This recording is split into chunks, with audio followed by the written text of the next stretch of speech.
Hello everyone, my name is Bianca Fox and I am an EdTech demonstrator and computer science teacher at Chorney High School for Girls. So in this video, I would like to discuss my EdTech learning journey and how it's actually developed and evolved since being an EdTech demonstrator last September. So I am currently a computing teacher and I'm extremely familiar with teaching using digital technology.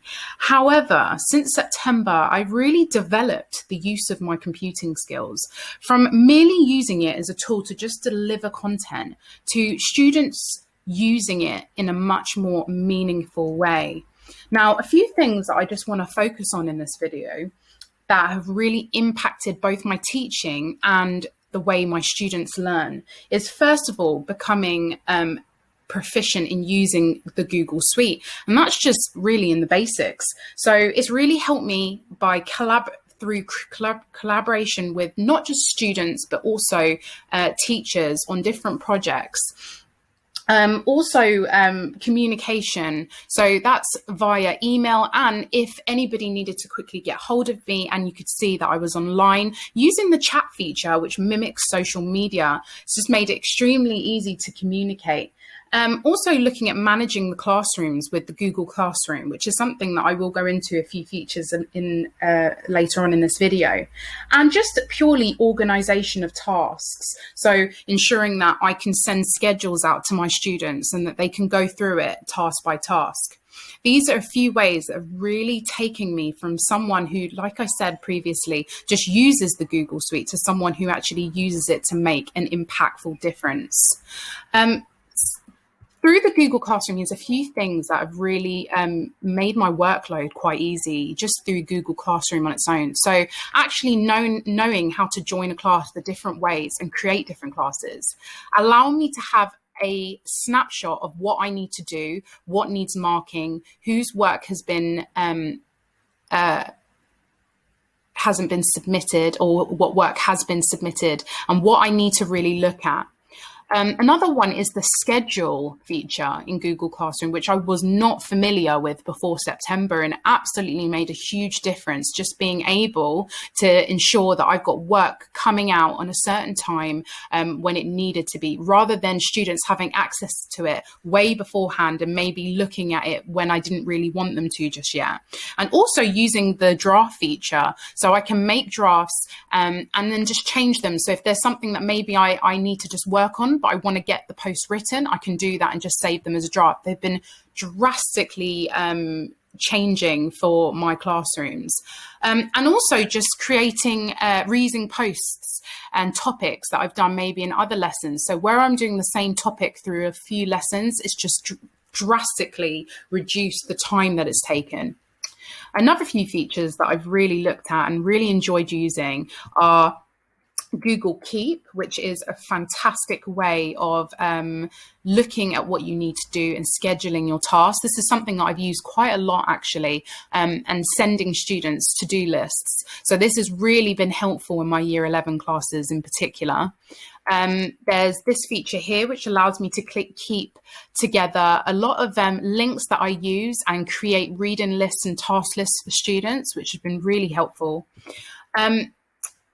I also want to go on to one app in particular, which is Jamboard. So it's a part of the G Suite and it's an extension.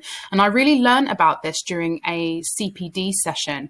And how it was used to create a snapshot of responses. And I really, really like that. I like the way that you could see responses and capture a classroom in seconds, and how that allowed me to assess understanding. So I really went with that idea and I did my own debate in one of my lessons. So it was about cybersecurity, and I looked at, I set up teams and I had them work against and for the topic. And it was really interesting because we did this at the beginning and at the end of the lesson, and the differences in responses were fantastic. It just showed that their brief responses at the beginning of the lesson developed at the end of the lesson, and this was all able to be looked at so quickly by using Jamboards. And after doing that, I realized that there was many different ways that you could use Jamboard. So here's just a few. So here's just a few different uses of Jamboard. And I thought it'd be really good to include this because, as I said previously, this is something that I've been able to actually use just remotely, using it during form time. I've been able to really use this anytime that a computer is present. So first way is voting. So I was able to capture votes just really quickly in the classroom and just see where we are. So if there was a topic and I wanted to assess their RAG rating, rather than waiting for them to do their own trackers, I could just put it in there and everybody puts their name under where they feel they are with the topic, which was so good mid-lesson at just capturing understanding of lesson content. Another way is mind maps for planning. I've used this quite a few times. It's really, really fantastic.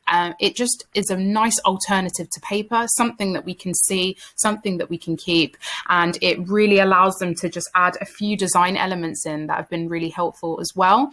Another one is teamwork. So when we've got team challenges in class, they can just go under and they put all their questions in. And this is quite similar to their bingo cards. So we'll do bingo, maybe vocabulary games, which are really fantastic.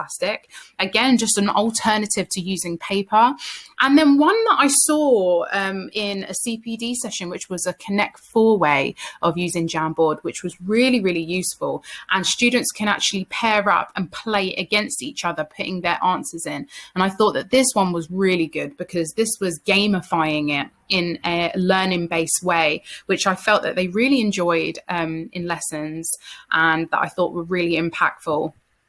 Lastly, giving feedback and the way that it's actually changed during my EdTech learning journey.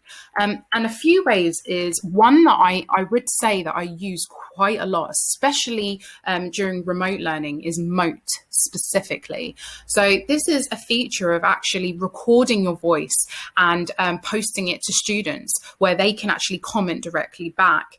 And Mote has been absolutely fantastic because it's not only shortened my time of marking, but it's also allowed me to give really meaningful comments back to students. And this is something that I've used not even just in comments. Students can communicate back, so I can actually hear them and how they have found the task. And it's really interesting how that can be used even within the Google Stream. Just to check understanding. So I put in Google Keep here. I did mention that slightly earlier. And this is just a picture next to it of one of my Year 11 revision schedules. So this is something that I send out and can be really personalized per student. So this is something that I send out to them and I want them to be on schedule or on task with the different things that they need to do. So they just tick them off and it's a bit of a to-do list without them having to write it down on paper and having to lose that. And lastly, Google Sites. So I did mention this briefly, but I wanted to include this because actually this is something that I've been able to use in a really effective way, especially in my lessons where I've made things like escape rooms, and they have been really, really useful at adding a fun element. So pictured is an imposter style escape room, which I integrated using Google Forms. This is something I wouldn't have known how to do before September. And this has just transformed my lessons. I really enjoy the way that it added the gamification into it. And it's something that they not only enjoyed, but it actually was a really interesting way of just doing a simple Google form. So these all are a few things that I've really taken my teaching from, as I said earlier, just being implemented and now being so impactful and meaningful within my lesson.